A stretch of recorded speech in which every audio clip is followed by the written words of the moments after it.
한국전쟁 전후 민간인 희생자에 대한 위령 사업을 지원하는 강원도 조례안이 도의회 상임위를 통과했습니다. 관광 거점 도시로 선정된 강릉시가 앞으로 추진해야 할 사업의 방향과 목표를 짚어보는 토론회가 열렸습니다. 강원경찰은 오는 4월 제21대 국회의원 선거를 앞두고 선거범죄 24시간 단속체제에 들어갑니다. 삼척시가 관광지 개발에 따른 하수 처리장을 신규 설치할 계획인데 주민들이 지역 발전 사업을 요구해 막판 진통을 겪고 있습니다. 여러분 안녕하십니까? 뉴스데스크 강원입니다. 한국전쟁 민간인 희생자에 대한 위령 사업을 지원하는 강원도 조례안이 도의회 상임위를 통과했습니다. 억울한 희생자들에 대해 다양한 지원 사업을 할 수 있는 길이 열렸다는 점에서 뜻깊지만 앞으로 개선할 점도 있어 보입니다. 김인성 기자입니다.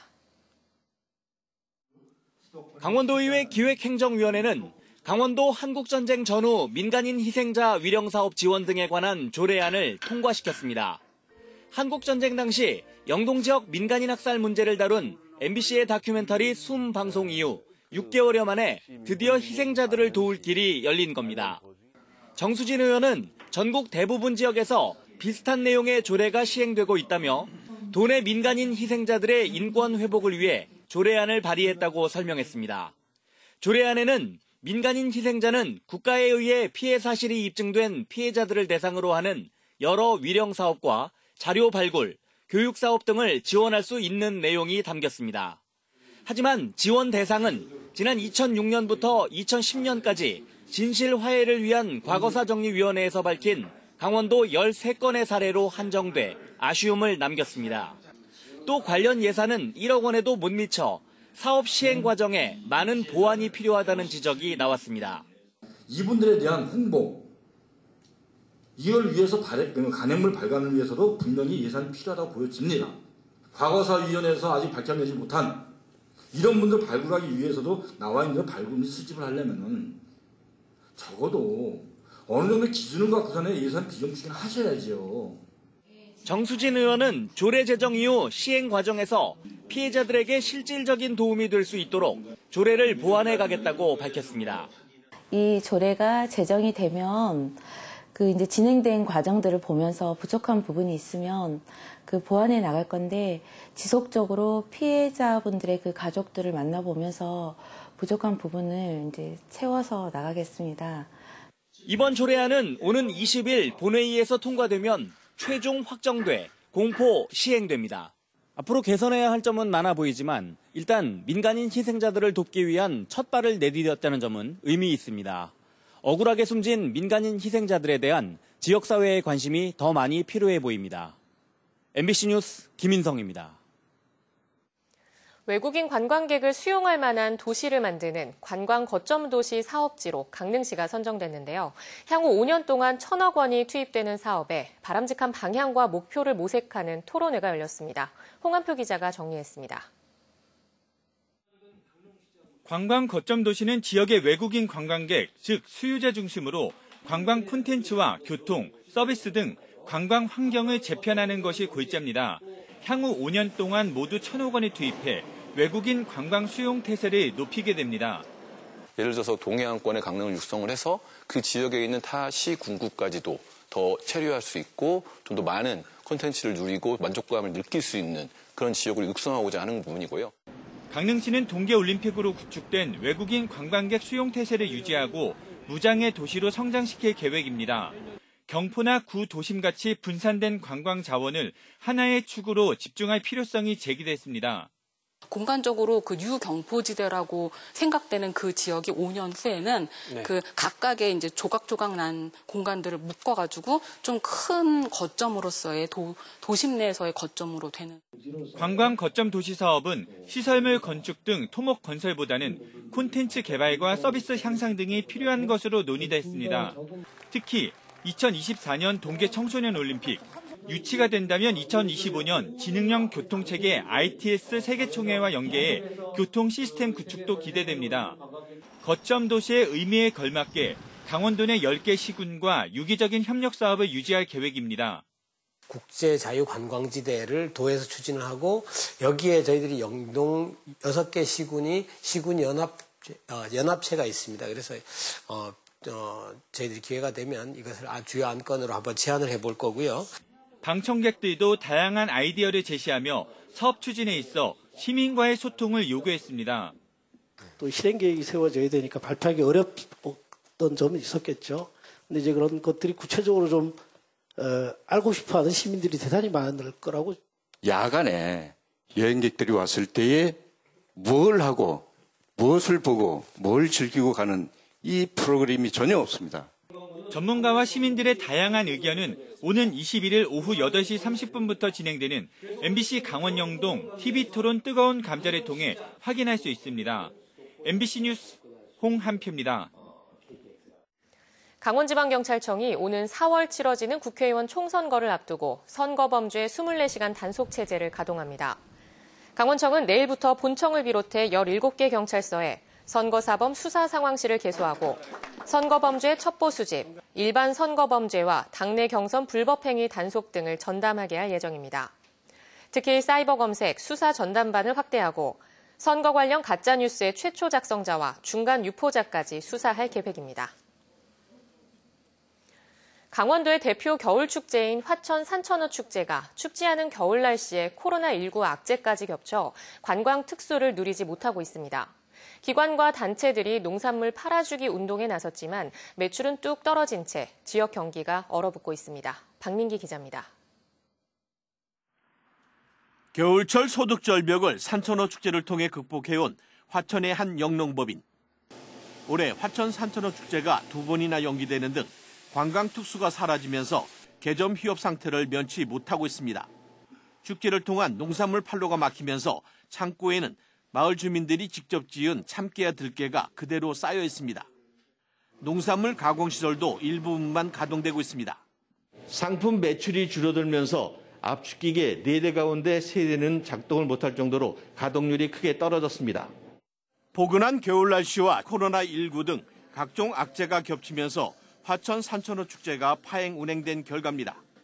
가동률이 한 10분의 1? 열로 봤을 때 1 정도뿐이 가동이 안 됐다고 봐야죠. 화천 중앙시장도 관광객의 발길이 사라졌고 판로가 막힌 농특산물들이 상점 곳곳에 재고로 쌓여 있습니다. 평년에 비해서 한 10% 정도밖에 안 되고 아예 관광객이 발길조차 안 하고 있습니다. 산천어 축제장 지정 농특산물 판매장도 사정은 마찬가지. 축제 폐막에 대비해 화천군에서 농특산물 팔아주기에 나섰지만 힘에 부치는 상황. 작년 대비 농산물 팔아주기 해서 4분의 1 정도, 총 매출의 4분의 1 정도 돼요. 따뜻한 날씨와 겨울철 폭우에 이어 코로나19까지 화천 산천어 축제를 훑고 지나가면서 화천군 경제가 송두리째 타격을 받고 있습니다. MBC 뉴스 박민기입니다.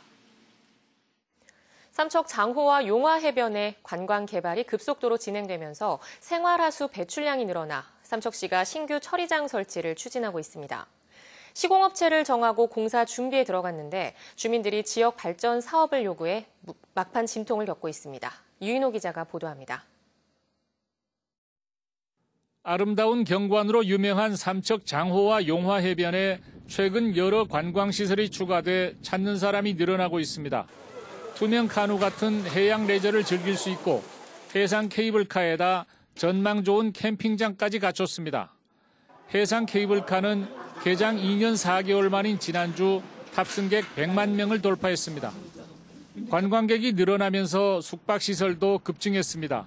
이렇게 되면 생활하수를 처리하는 시설이 받쳐줘야 하는데 오래된 시설이라 용량이 턱없이 부족합니다. 이 때문에 이 지역의 생활하수를 20km 이상 떨어진 삼척 시내까지 운반해 처리하는 일이 5년째 이어지고 있습니다.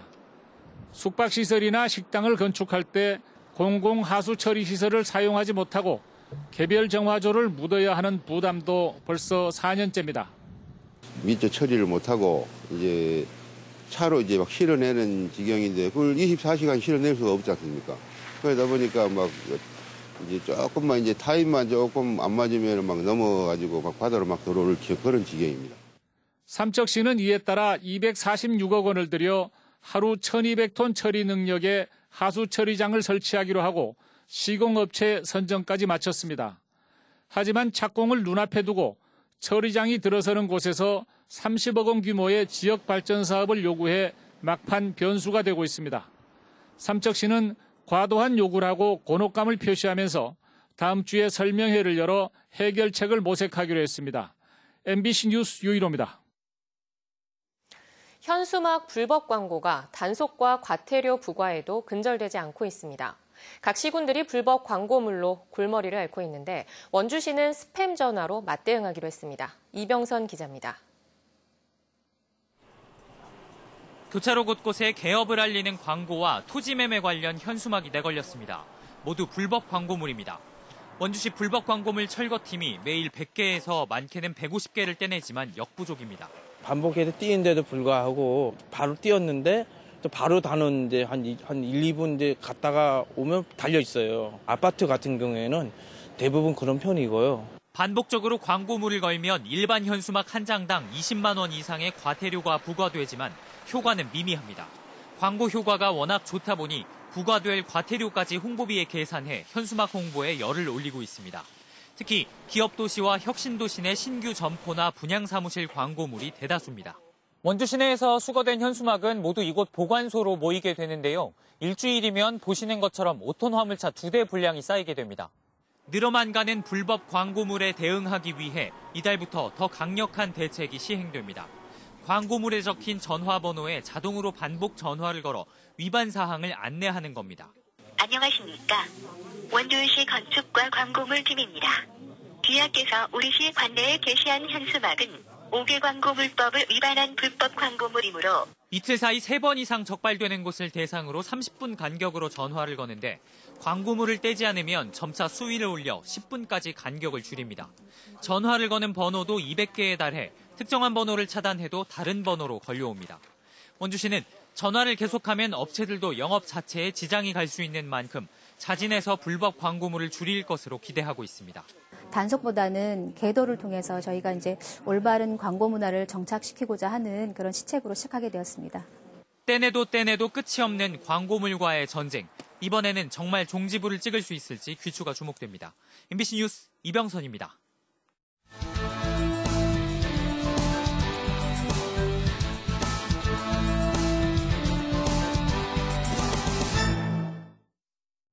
고성 속초 산불 피해 주민들이 산불 원인을 제공한 한전에 재협상을 촉구했습니다.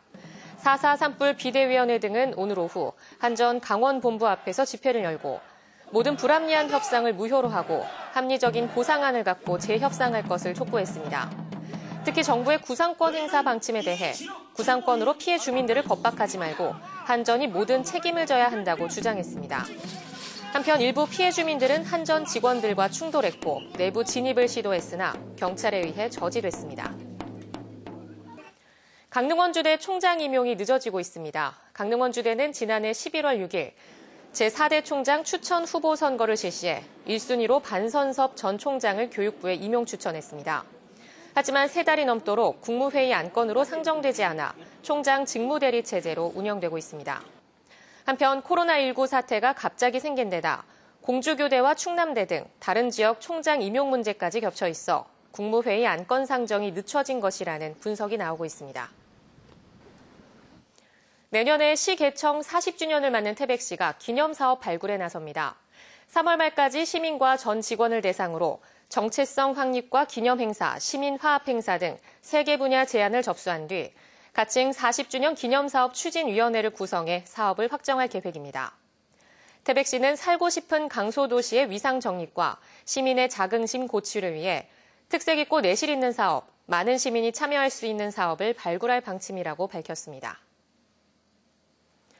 코로나19 확산 방지를 위해 방문 조사로 진행하는 2019년 기준 사업체 조사가 연기됐습니다. 영동 각 시군은 당초 오늘부터 다음 달 9일까지이던 현장 조사 일정을 다음 달 2일부터 27일까지로 연기했습니다. 이에 앞서 조사요원 교육은 당초 7일에서 오는 14일부터 26일까지로 늦춰 집합교육으로 진행됩니다.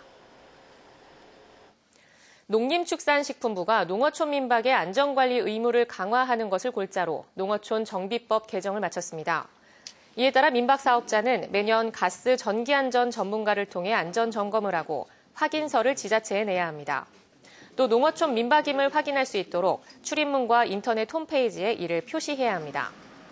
이번 조처는 지난 2018년 12월 강릉 펜션 사고 이후 안전한 농어촌 민박을 위해 마련됐고 오는 8월부터 시행됩니다. 산림청이 강원 지역의 대형 산불 예방을 위한 대책을 추진합니다.